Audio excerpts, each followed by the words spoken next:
I'm going to open up the case. You're going to quickly get in. This is a recording of Dan Rivera, one of the main investigators at New England Society of Psychic Research, transferring the real Annabelle doll into a new containment case. The process is delicate and dangerous. Dan uses a consecrated glove, sprinkles holy water, and recites specific Catholic prayers throughout the entire procedure. Everything is done with extreme caution because this doll carries an inhuman energy that should never be underestimated. It's not just an object being moved from one place to another. It's a ritual of protection. The video is old, but the ritual was always the same whenever Annabelle was taken on tour. Recently, the team brought her to an event where Dan suddenly passed away. He was trained directly by Ed and Lorraine Warren's team. To say Annabelle had any connection to what happened to him is just speculation. Do not speculate about something this serious. His passing was a huge loss for the paranormal community, but accusing the doll without proof is playing with something far more dangerous than it seems. He helped many people with kindness and faith.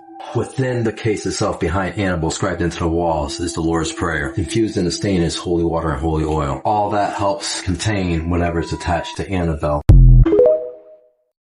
This is the Chair of Death. It's located at a tavern in England called the Busby Stoop Inn, and it's thought to be incredibly haunted. In 1702, a man named Thomas Busby was convicted of killing his father-in-law. He strangled his father-in-law for sitting in his favorite chair.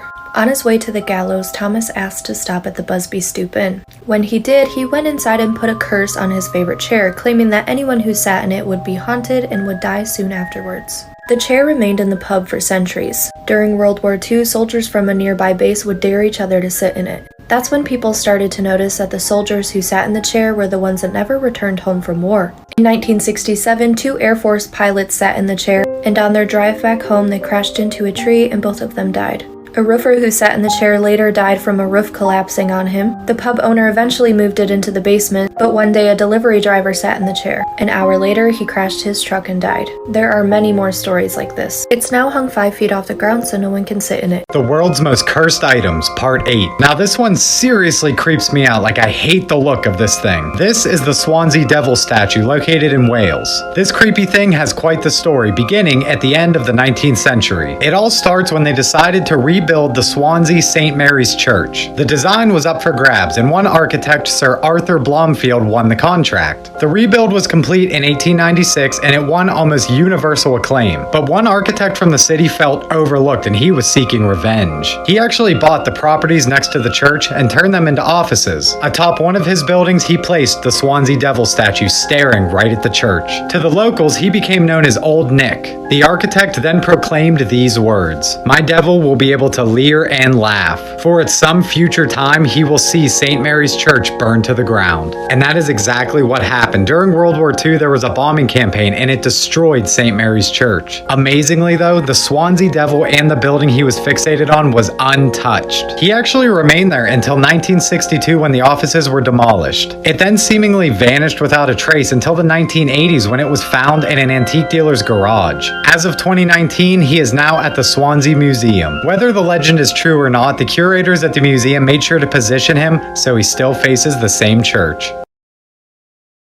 Hi guys, Jackie here from Vulture Culture Oddities. Today we're going to be talking about some of our haunted items, one being our symbol monkey. So, the symbol monkey came to us from a woman in Birmingham, Alabama. She had found it after her husband had passed. She did not realize it was actually in his possession. When she was cleaning up his effects one day, she had heard the symbols going off. She found the monkey, and inside it had contained no batteries. She reached out to some experts, one being her own preacher.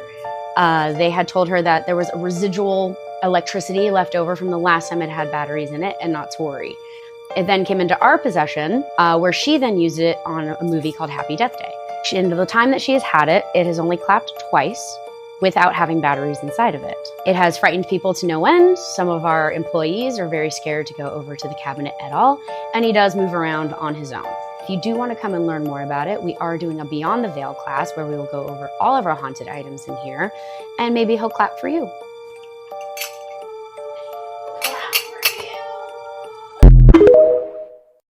So these girls went into a thrift store and they saw this Bible, and apparently they didn't even charge them for the Bible. The Bible was free. You know, at a thrift store, things will cost like $1, $3. This Bible was free, and they took this Bible, and when they opened the Bible, so they open the Bible and they see that the words are upside down. Like the Bible is upright, but the titles are upside down. And I've never seen a Bible like that. Y'all can let me know if y'all have seen a Bible like that. But the words are upside down. Then to make matters worse, they put the Bible on their dashboard and they were about to leave, and you will not believe what happened. The alternator just blew out, just big boom, and then it just started leaking. Car just breaks. So I say this to say that when you are buying objects, I don't care what it is, from a thrift shop, from any type of store, from any place, and it's been used by someone else, you probably need to use your discernment and pray over those things before you bring it into your spaces, your car, your house, your bedroom. You need to, because I've seen spirits and demonic things attach themselves to objects and to things like that.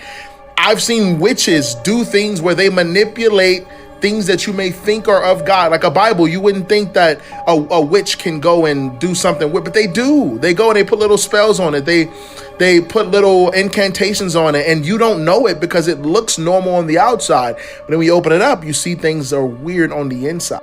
If you are buying things from these places, whether it's lamps or clocks, anything from these thrift stores or from random people, you need to pray over that thing before you bring it into your dwelling. Because if you don't, things like this can happen. And y'all might say, oh, that is just weird timing, coincidental. This doesn't mean, no, this is real. It happens all the time. All the time. Watch what you bring into your house or into your car. Because I'm telling you, if it's a strong enough spell, a strong enough warlock, or a strong enough witch, I'm telling you, they will find a way to enact those spells and bad things on you. How fast would you run if you saw this thing get up on its little legs and start running around? Personally, not fast enough. Welcome to my haunted doll series. This is Letta, a very famous haunted doll. It is said to be 200 years old, it's made out of wood, and has real human hair. In the 1970s, Kerry Walton found it when he was searching around a haunted abandoned home. And to no surprise here, he takes it home. He says in this interview that on his way home, he starts to kind of get second thoughts because he can see what he thinks is the doll kind of moving on its own in the seat. But that doesn't stop him. He takes it to his home in Queensland, Australia. Now, surprise, surprise, upon taking it home, he experiences some other thing. He starts finding scratch marks on the walls in his home. One night, his children all wake up and then wake him up to tell him that they saw Letta running around the house. His guests often would say that they would see it moving on its own and that its eyes would change color. It seems to me like he's kind of under a spell. You know, I mean, I feel like you kind of have to be in order to want to house something like this. I mean, I don't know. That's me. Anyway, so he decides that he's gonna try and get rid of it. He finds somebody that's gonna take the doll and he drives it to the location of the new owner. But when it's time to take the doll out of the car, he says he physically couldn't do it. Now he says physically, so I'm like assuming, I don't know, maybe it became really heavy, maybe his arms are, I don't know, but he couldn't do it. Again, the spell I'm talking about. So I read that psychics have examined the doll and came to the conclusion that it's haunted by a little boy who died by drowning. Apparently during this session, the doll even moved in their lap and made a clock fall when they were talking about how it's probably possessed by a little boy. So I hear that Letta does tours. You can meet it, take a picture, have it sit on your lap. I don't know. Is that something you would do? Let me know, I'm actually curious. I don't think that I would. That is all for Letta for right now. If you are interested in haunted dolls, like I mentioned, I'm doing a haunted doll series, so I will be back with more. If you have anything you'd like to tell me about Letta, I seem to learn a lot more on here than I do when doing my research. Please let me know in the comments. I will see you in my next video. Goodbye. I bought a haunted chest at Goodwill, and I'm gonna tell you all about the creepy shit that happened. So I have this knack of finding things at Goodwill that, I don't know if I sense it or whatever, but I can find things that have value, that tend to be older items. It's kind of a really cool, like, little thing, but this time, it did not turn out cool. I first saw the chest when I was doing the rounds. I was kind of drawn to it, decided I didn't need the chest, kept looking around. I just kept getting drawn back to it. I went back to it maybe 3 times before I decided, you know what? I'm gonna go ahead and get this thing because I can put it in my daughter's room at the foot of her bed so that our new Yorkie puppy could jump up onto the chest and get onto her bed easier.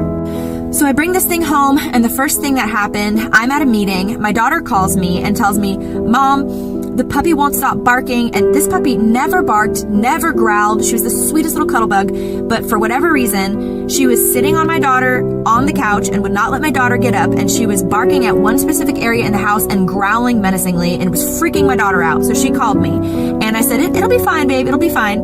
That was the first thing. I was putting my daughter to bed a couple nights later, and I saw like movement behind her bed, like a white glowy movement, whatever you want to call it. I just noticed something was there, and it was gone as quickly as I saw it, and I thought, okay, maybe I imagined this, or maybe it was the cat. No, the cat was laying asleep in the other side of the house, so I was like, okay. Then it starts getting dicey. I'm putting away the dishes from the dishwasher, so I grab the dishes, turn around, put them in the back. It was cups. Put the cups in the back of the cabinet, turned around to get more cups. When I turned back to the cabinet, the 2 cups that I'd put in the very back, they moved simultaneously all the way to the front of the cabinet and like precariously on the edge. And I'm like freaking out. I'm looking at it. I have this face. My boyfriend, who's sitting at the table on the other side of the open cabinet, is like, what's wrong? And I told him, these cups just moved. And he was like, okay, I didn't see it. I'm not saying it didn't happen, but I didn't see it, so I don't know.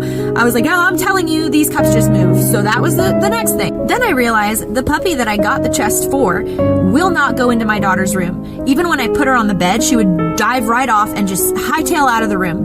And I realized, like, she won't go in there. And then I realized the cats weren't going in there. Like, no, the animals would not go into my daughter's room or stay in there if I put them down on her bed. They just immediately left. And I was like, Then, if you believe in spirit guides, because I know it's skeptical, I'm kind of skeptical about some of this stuff too, but like, so I had a really odd dream. Dream was like between like a dream state, but it felt so real. But then whenever I woke up from the dream, I could sense something in the bedroom.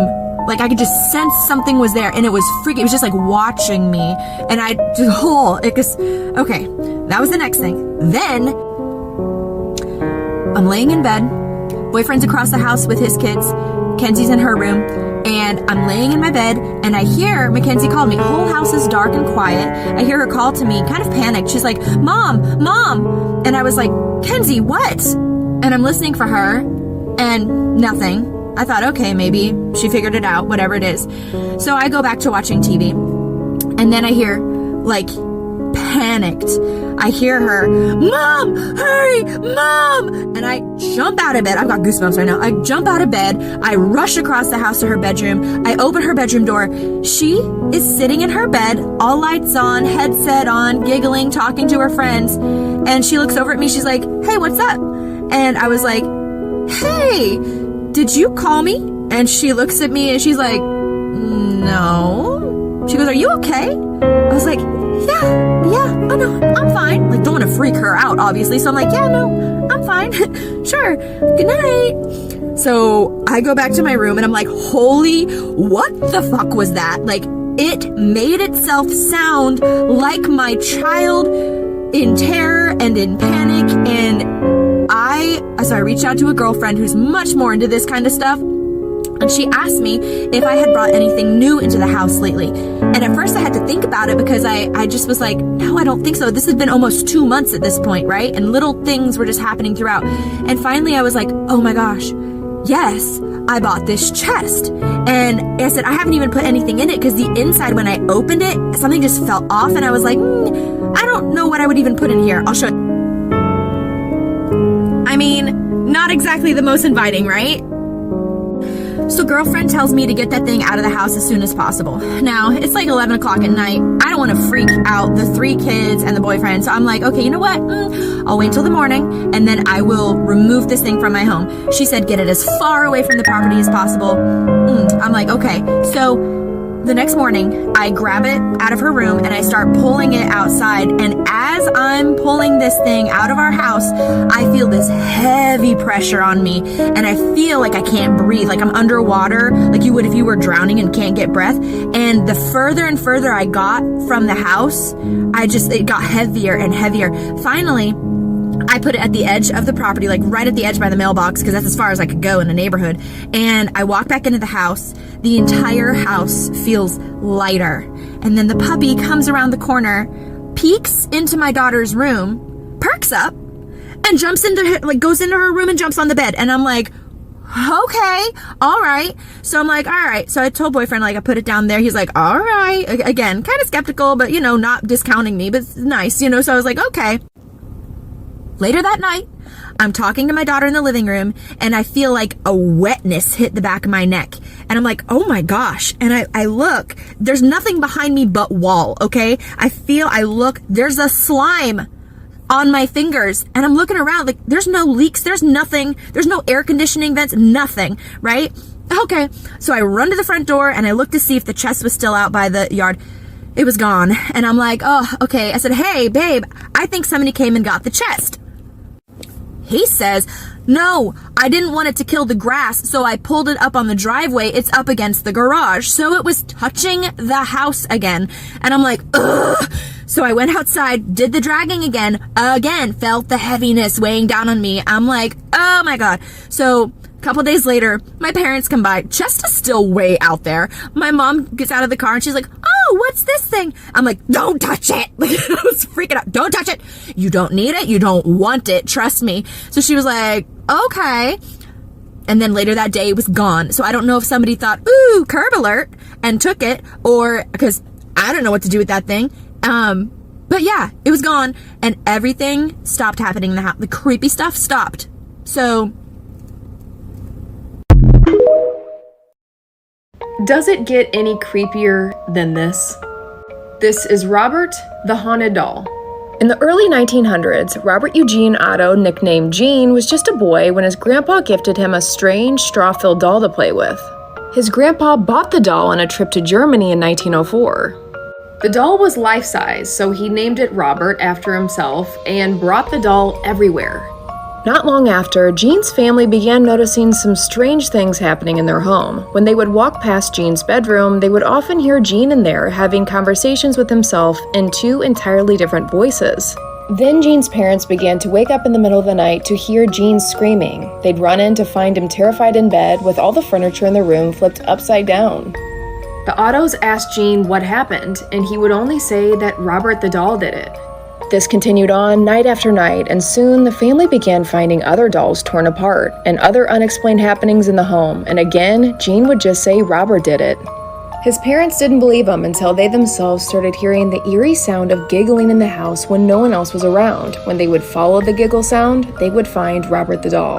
A neighbor even claimed to have been shocked to see the doll moving from window to window one day.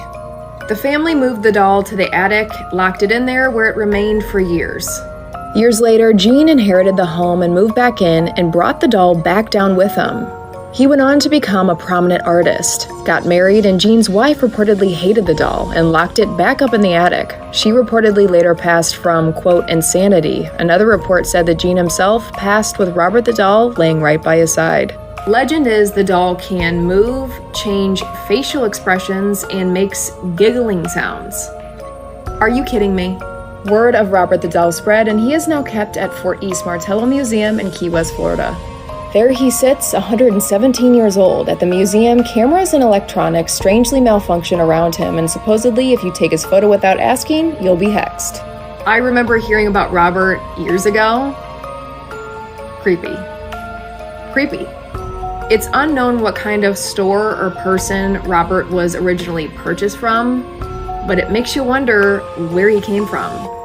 What are your thoughts on Robert the Haunted Doll?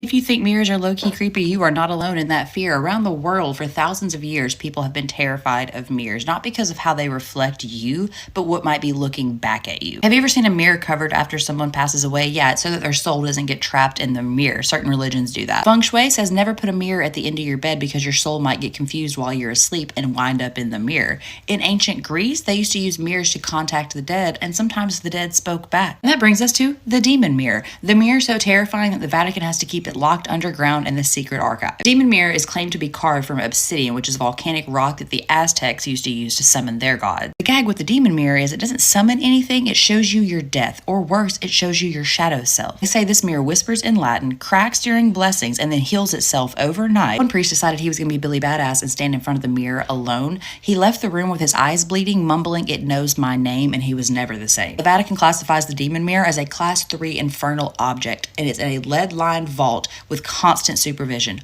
Why? Not because it's haunted or possessed, but because it's waiting. What the hell is it waiting on? The church says there might be a twin out there, and if these two mirrors link up, it is quite literally the apocalypse. Here's the thing, black obsidian mirrors are actually not that uncommon. They're used as scries all the time, but there's certain mirrors out there, like the one that John Dee used, the Vatican's keeping a close eye on, but that's not it. Inside the Vatican archives, there's also a crucifix that bleeds during solar eclipses, but we can talk about that another time.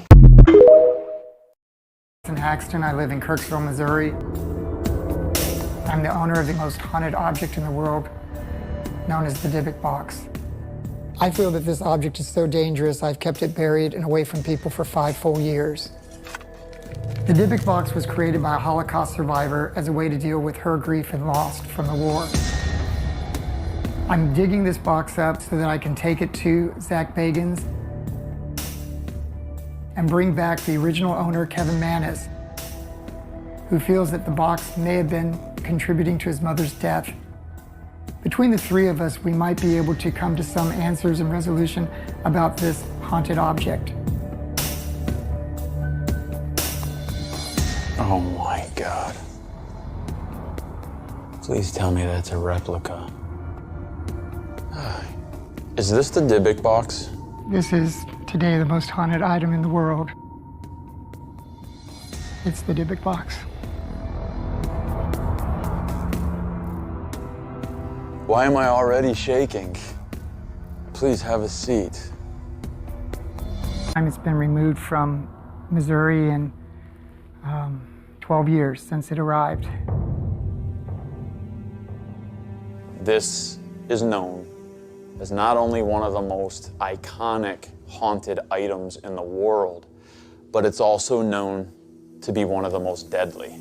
I was kind of apprehensive bringing it here. It's not been removed, it's not been seen, it's not been really out like this. Where do you keep it at home? It actually, it stays in the state of Missouri in a military box and buried. So it is completely protected. Where is it buried? I own 26 acres of land. It's buried in a secret area. spot on that land. So I always know where it's at, but I don't disturb it. You literally unburied it like you were on Raiders of the Lost Ark. Brought it out. And digging this thing out. This box is used to contain evil spirits. Correct. We don't know whether it's one or two or multiple, but we know at least there is a Dybbuk. Can you define what a Dybbuk is? In the Jewish faith, it's a spirit that has unfinished business.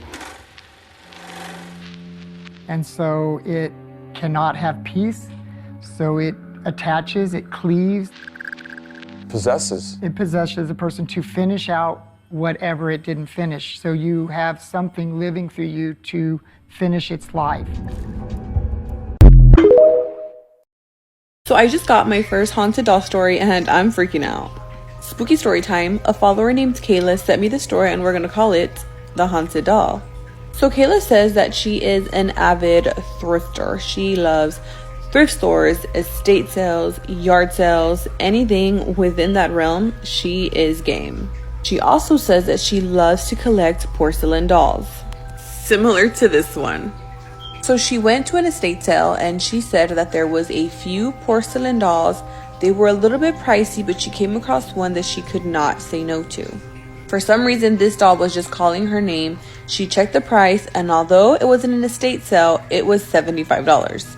She does say that vintage porcelain dolls tend to be a little bit more expensive, so she was like, you know what, I'm just gonna bite the bullet. I'm obsessed. She's calling my name. I need it. So Kayla bought the doll and brought her home. She says that at her house, she has about 20 to 25 different porcelain dolls, and they all sit in a designated area. She dusted her new doll down, fixed her hair, got her all nice and ready, and she put her on her shelf.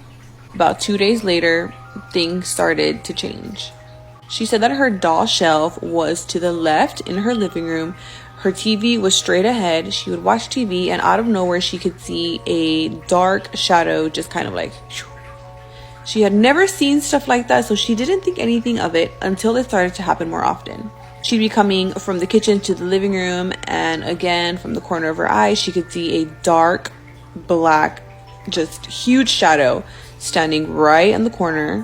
One day she was taking a shower and she hears this loud crash. Freaking out, immediately she grabs a towel, runs out of her restroom. She's looking around, doesn't see anything, goes into the living room, and she sees that all of the dolls that were on the shelf were now on the floor. Some of them were broken. And the only one that was left on the shelf was this new one that she had just purchased at the estate sale. Oh, hell no. She did not let things get worse because something in her told her, get rid of it. This is not right. For the past few days, you've been seeing black shadows, weird things, weird noises, and now this is the biggest red flag. Out of all places, she decides to go to a car wash, disposes of this porcelain doll at the car wash trash can, and everything that was happening before suddenly stopped. She wants to know, do you think there was something attached to the doll? Do you think the doll itself was haunted? What do you guys think? Personally, if my personal collection of things that I love and cherish was getting sold off after I passed, I would be pissed and I would be raising some hell. I think it might be the original owner. What do you guys think? Thank you so much to Caleb for sending me this spooky story. If you guys have any stories that you'd like for me to read, please send them via DM or email, and I'd love to read them. And I will see you guys in the next spooky story. Bye! Grab a blanket and a snack. Me and my sinister girl here have another scary story time for you. So we're gonna call her Sam. Sam just bought a beautiful new Victorian home. It is obviously very old, but very beautiful. She said that it had some things that need to be repaired, but for the most part, it's just gorgeous. So she's exploring her new home. I mean, like I would do. She goes up to the attic and she sees this old, like, antique mirror. It's got the wooden frame and it's got the floral, like, carvings, but it was covered up in the attic. Now, she did say she felt kind of uneasy about it, but it was so beautiful that she just ignored that feeling, which you should never do. And she took it downstairs to set it up. So she set it up in her living room, and she said nothing really happened the first night. Everything was relatively normal, and then small things started to happen. One night she was watching TV and she just like glanced into the mirror, and she said the reflection of the room behind her in the mirror looked way darker than what it should have, and when she turned around to look, it was bright and lit. But this was a really small thing, and she's like, okay, it's probably just the way the mirror looks or how it reflects, or it's just like a trick of the light. So she ignored it. Well, when she went to bed, she heard scratching coming from the living room, almost like something was being dragged on wooden floors. But she was thinking that maybe it was just the house settling. I mean, it's an old house. And she also was like, maybe I left a window open somewhere. So she goes and checks all the windows in the living room where the sound's coming from, and they're all closed. And then over the next few days, things just gradually get more active, which is pretty typical for a haunting or any kind of haunted object. They start small. So then one morning she wakes up and goes into the living room, and the mirror is like tilted all of a sudden, and there's no one else in the house to tilt it. But again, she wrote it off. She's like, maybe it just, I don't know, tilted on its own, like it just kind of slid over a little bit or something. But then she came home from work one night and looked at herself in the mirror, as we do when we see a mirror, and she said her reflection looked off. Her face looked pale in the mirror and her eyes looked really dark, almost black. And it felt like her reflection was watching her rather than her looking at herself. She also said that when she would move or when she glanced away, that there was almost a lag in her reflection following, doing what she was doing. So that's really weird. Because of these occurrences, she really couldn't sleep. She would wake up feeling exhausted. She was having nightmares when she did sleep. And then she started to see a figure standing behind her when she would look in the mirror. So aside from the terrifying visuals she's getting in this mirror, she has also the typical signs of something dark being in your home, like your lights flickering, the energy feeling dark and oppressive, shadow figures, footsteps, all the signs that something not good has been activated in this home, and common denominator here is the freaking mirror. So finally she's like, it's the mirror, it has to go. And she ends up taking it off the wall and dragging it out back to her trash bin and puts it in her trash bin. She said that the house felt better at first and everything was good until one night she hears scratching at her window and she looks outside and the mirror was no longer in the trash can. It was leaning up against the window where she was hearing the scratching. So maybe let's not mess with old, covered up, hidden, tucked away items.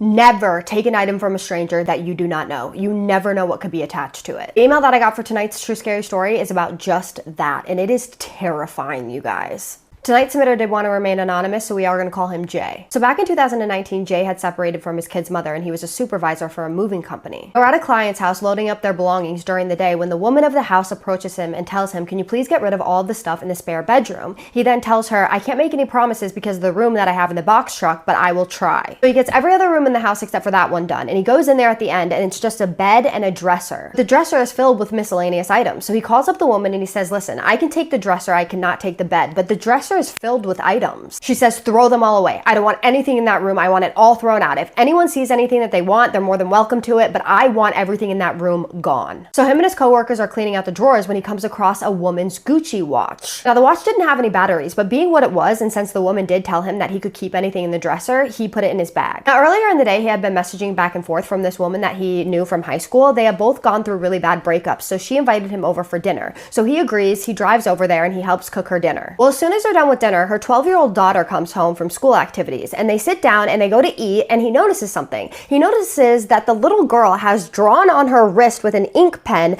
like a fake Gucci watch. So just like a circle, and then she wrote the words Gucci on her wrist. So he looks at her and he says, "Do you like that brand?" And she says, "Of course I do." And he goes, "Well, I have something." And he goes in his bag and he grabs the watch and he puts it around her wrist and he says, "You can keep this. It doesn't have batteries in it. Your mom will have to get you batteries, but look, now you have a nice watch." Little did he know that this small act of kindness would change his view on the paranormal forever and bring him closer to God as he knows him. Now they get done with dinner and he's never been a person to eat and run, so he always helps like wash dishes afterwards, but he just had this feeling like he wanted to leave, like something was wrong and he didn't want to be there anymore. So he looks at the woman and he's like, "Listen, I think I'm gonna go home. I'm really tired." And she's like, "Can you please stay? It's been so long since I've had somebody over since my separation and I'm having a really good time." So he does agree, but he's like, "Can I please take a shower because I haven't showered all day and I have clothes in my truck?" And she's like, "Yeah, of course." So he goes and gets the clothes out of his truck and she takes him upstairs to where the shower is and he starts to shower. Well, he's in the shower for not even 5 minutes when he hears this huge commotion go on downstairs, and then he hears somebody run up the stairs really quickly. His lady friend then opens the door a little bit and says, "I need you to come downstairs right now." At this point he's like, "Okay," and he continues to shower, and his initial thought was, how big is this bug? Well, not even 30 seconds pass and he hears her running up the stairs and she comes back in, and this time she opens the door and she swings open the shower curtain and she says, I need you downstairs now. And she's in tears. She literally stayed in the bathroom with him as he gets dressed, and then they walk down the stairs, and as he's walking down the stairs, he sees the little girl standing in the middle of the room just crying. So he comes down the stairs and he's like, what's wrong? And she's like, you don't see them? They're attacking me. He walks over to her and he can clearly see scratches all over her arms, and the energy of the house is just bad. Everything inside of him is just saying, this is wrong, something is wrong. So he grabs her by the hand and he leads her over to the couch and he has her sit down. As he's sitting there with her, he watches as this little girl's head gets yanked back to the couch cushion. When this happened, both her and her mom just started screaming, and he was in shock. He was terrified. He said there's a big difference between somebody throwing their head back and somebody getting their head yanked by their hair. He said this little girl's head was yanked by her hair. Whatever this thing was, had her by the hair and was holding her head back like this, just holding it. Finally, it lets go and her head just comes flying forward. She starts crying and he just starts praying. He starts saying the Lord's Prayer. As soon as he starts praying, the little girl looks at him and goes, please stop saying that. They don't like it when you say that. Now this chilled him to the bone, but after she said that, her mom walked towards her and she lunges at her mom and tries to attack her. He's still holding the girl's hand as her mom is trying to come towards her, and he just screams, stay back! He then tells her mom to go grab the phone because he needs to call one of his friends who is an empath, I guess. So he's still sitting on the couch with this little girl holding her hand when he finally gets this empath on the phone by video chat. So he starts telling her what's going on and she asks to talk to the daughter. So he hands the phone to the daughter and the daughter is looking down at the phone and she just looks at it and she randomly just starts giggling, this weird giggle. The empath is like, what's so funny? And the little girl doesn't answer. So Jay asks the same thing, and this little girl lifts her head up and he says he swears on his soul that he saw whatever evil was in her in that moment. Her eyes were fully black and even her facial bone structure was different. At this point, she whips her head to her mom and then lunges at her again. At this point, he tells her mom to go outside. At this point, the empath is like, did she do anything unusual today, or did she come in contact with anything new? That's when it hits him, the watch. So she's like, take it off her right now and throw it out. So he takes the watch off of the little girl, and at this point, the little girl is sitting back down on the couch and her face is pointing downwards. And after a couple minutes, she looks up at him and her face is completely normal and she goes,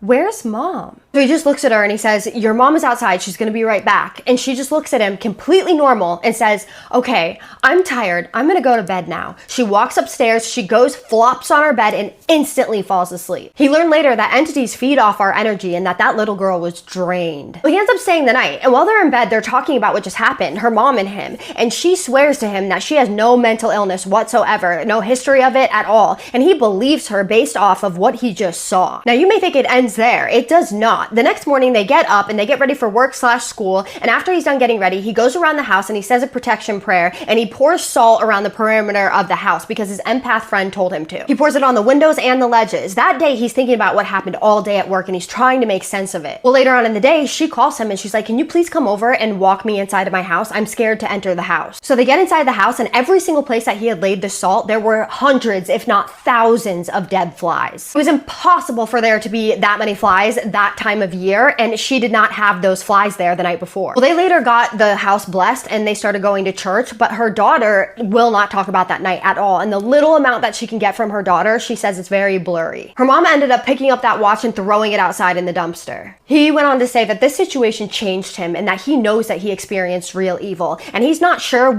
if that watch belonged to like an evil person, or if that is why that woman wanted all of those belongings out of the house, or if something was already attached to that little girl and was already in the house. But whatever it was, he feels that he helped that night by standing up and using prayer as a weapon. What do you guys think about that story? One thing that I think is really weird is that little girl already had that drawn on her wrist, almost like it was like meant to happen. And he finds a watch in a drawer that's a Gucci watch. It seems weird. It seems like coordinated, like demonically or something. My only question is, did the woman that owned the house that he was moving for know what she was doing when she said, you can keep that stuff? Because if that is the case, she is an evil person. I hope she didn't, but something inside me tells me that she did. Please drop all your thoughts, suggestions, and comments down below. I want to know what you guys think. I want to know if you guys think that this little girl was possessed, or if you think it was the watch, or do you think she was already susceptible to this type of thing and maybe it was going on and the woman just didn't tell him?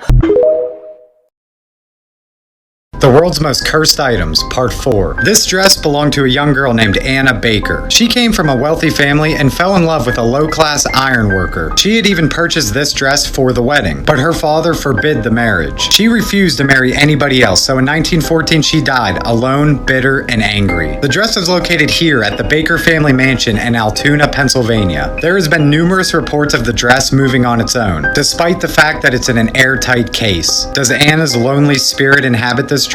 I'll be investigating this one firsthand very soon. Today we're going to be talking about a haunted object known as the Dark Mirror. This is in possession of Dana and Greg Newkirk, who are the owners of the Traveling Museum of the Paranormal and Occult. In 2015, Dana and Greg Newkirk came into the possession of a scrying mirror. A scrying mirror is used for the purpose of divination or seeing into the future, and it's also black, often made from obsidian.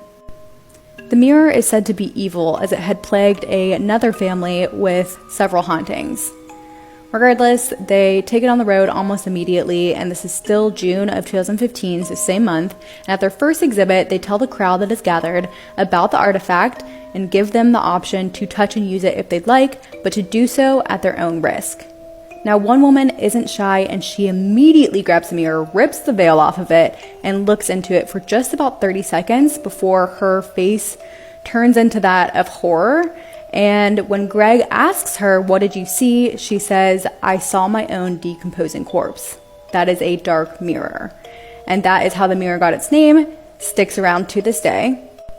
Other individuals who decided to touch the mirror at the exhibit reported similar findings of either seeing their own corpse or having a general sense of dread, and even one woman accidentally at one point presses her hand against the mirror, and when she does so, her handprint stays. She spends, according to reports, 2 hours trying to get her handprint out of there, and it's only when she says that she's going to break the mirror does the handprint just disappear.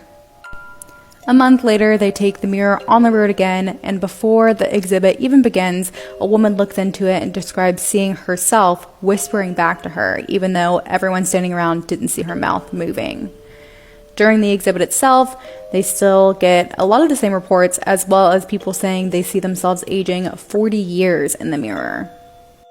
Another man claims that he saw another person who looked like himself peer out from behind his reflection before turning and walking away.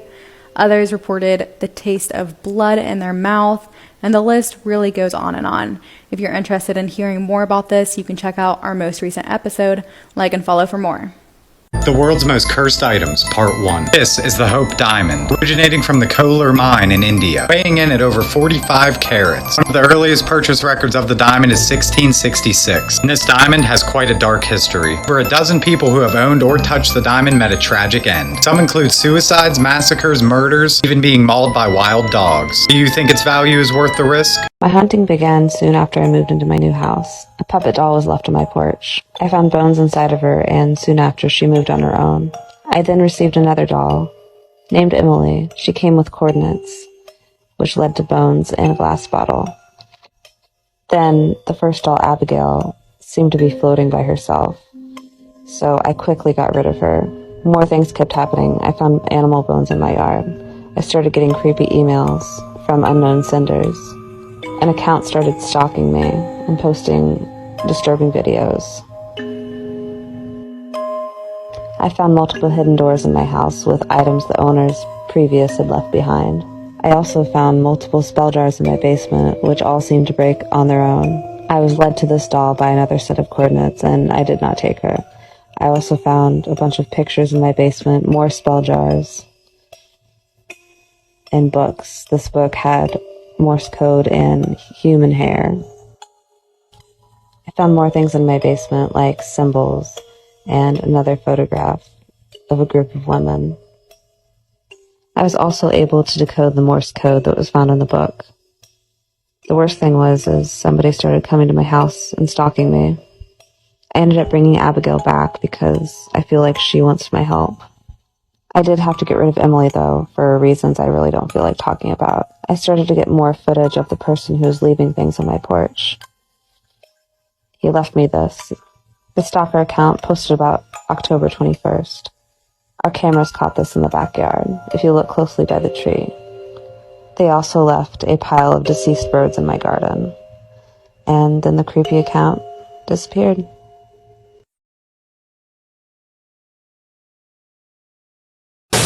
The Raggedy Ann doll. Yes, that's probably the worst thing we have in this whole museum.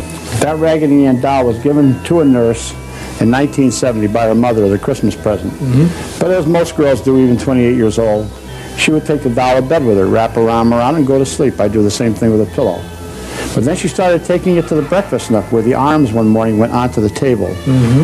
Now she lived with another nurse, and they shared the expenses of the apartment, which was 4 blocks away from Hartford Hospital. Right. At that point, they told the girls about the incident, and one said, "I know a medium." So they held a seance that night. That was the beginning of many seances with this doll. They would come home at night, and the woman had told them, the medium, that there was a spirit of a 6-year-old child in the doll by the name of Annabelle, who had been killed outside of their apartment house in an automobile accident. Well, there was such a child, but God does not allow a child spirit to go into a doll. This was a devil, a demon, inside the doll, which was impersonating the spirit of a child. Well, they treated it like it was a child. They got extra clothing, and they got different types of bracelets and things for it, just treating it like a little girl. They would take it for rides. But then they started to become frightened when things were happening in the house, sounds, knockings, rappings, whispering. And they said, "Oh, Annabelle must want another seance." So they would hold a seance going deeper down that road of no return. Then they would take the doll and put it on the bedroom, in the bed, and they'd leave it there. They'd come home after midnight, the 2 girls, open up the door. This doll would be standing there waiting for them. Now that doll can't stand. You can see it has very flimsy legs, but I've seen it stand. Now these are all the diabolical manifestations that we look for. Well, as time went on, one of the fiancés, the Raggedy Ann doll. Yes, that's probably the worst thing we have in this whole museum. That Raggedy Ann doll was given to a nurse in 1970 by her mother as a Christmas present. But as most girls do, even 28 years old, she would take the doll to bed with her, wrap her arm around and go to sleep. I'd do the same thing with a pillow. But then she started taking it to the breakfast nook where the arms one morning went onto the table. Now she lived with another nurse, and they shared the expenses of the apartment, which was 4 blocks away from Hartford Hospital. Right. At that point, they told the girls about the incident, and one said, "I know a medium." So they held a seance that night. That was the beginning of many seances with this doll. They would come home at night, and the woman had told them, the medium, that there was a spirit of a 6-year-old child in the doll by the name of Annabelle, who had been killed outside of their apartment house in an automobile accident. Well, there was such a child, but God does not allow a child spirit to go into a doll. This was a devil, a demon, inside the doll, which was impersonating the spirit of a child. Well, they treated it like it was a child. They got extra clothing, and they got different types of bracelets and things for it, just treating it like a little girl. They would take it for rides. But then they started to become frightened when things were happening in the house, sounds, knockings, rappings, whispering. And they said, "Oh, Annabelle must want another seance." So they would hold a seance going deeper down that road of no return. Then they would take the doll and put it on the bedroom, in the bed, and they'd leave it there. They'd come home after midnight, the 2 girls, open up the door. This doll would be standing there waiting for them. Now that doll can't stand. You can see it has very flimsy legs, but I've seen it stand. Now these are all the diabolical manifestations that we look for. Well, as time went on, one of the fiancés, the Raggedy Ann doll. Yes, that's probably the worst thing we have in this whole museum. That Raggedy Ann doll was given to a nurse in 1970 by her mother as a Christmas present. But as most girls do, even 28 years old, she would take the doll to bed with her, wrap her arm around and go to sleep. I'd do the same thing with a pillow. But then she started taking it to the breakfast nook where the arms one morning went onto the table. Now she lived with another nurse, and they shared the expenses of the apartment, which was 4 blocks away from Hartford Hospital. Right. At that point, they told the girls about the incident, and one said, "I know a medium. So they held a seance that night. That was the beginning of many seances with this doll. They would come home at night, and the woman had told them, the medium, that there was a spirit of a 6-year-old child in the doll by the name of Annabelle, who had been killed outside of their apartment house in an automobile accident. Well, there was such a child, but God does not allow a child's spirit to go into a doll. This was a devil, a demon, inside the doll, which was impersonating the spirit of a child. Well, they treated it like it was a child. They got extra clothing, and they got different types of bracelets and things for it, just treating it like a little girl. They would take it for rides. But then they started to become frightened when things were happening in the house, sounds, knockings, rappings, whispering. And they said, oh, Annabelle must want another seance. So they would hold a seance going deeper down that road of no return. Then they would take the doll and put it on the bedroom, in the bed, and they'd leave it there. They'd come home after midnight, the 2 girls, open up the door, and this doll would be standing there waiting for them. Now that doll can't stand. You can see it has very flimsy legs, but I've seen it stand. Now these are all the diabolical... In 1922, the tomb of King Tut had been unearthed after over 3,000 years, and with the opening of the tomb came a curse of death with it. The man who financed the tomb's opening was dead only 3 months after King Tut's mummified body was removed from his burial site. This man had gotten bit by a mosquito while in Egypt, and one day while shaving his face, he reopened the mosquito bite. This led to blood poisoning that would claim the very first victim of the so-called Pharaoh's curse. His half-brother who had visited the tomb ultimately died of the same cause. Another man hosted a dinner party at his home in Baltimore where he was showing his friends the items he had collected from King Tut's tomb.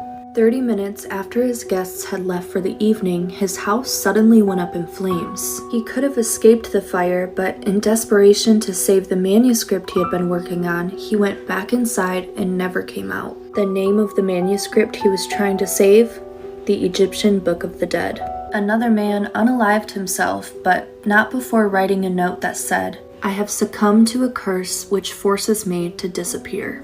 The message was written in his own blood. There are almost a dozen more victims of the Pharaoh's curse. Check out episode 10 of my podcast for the full story.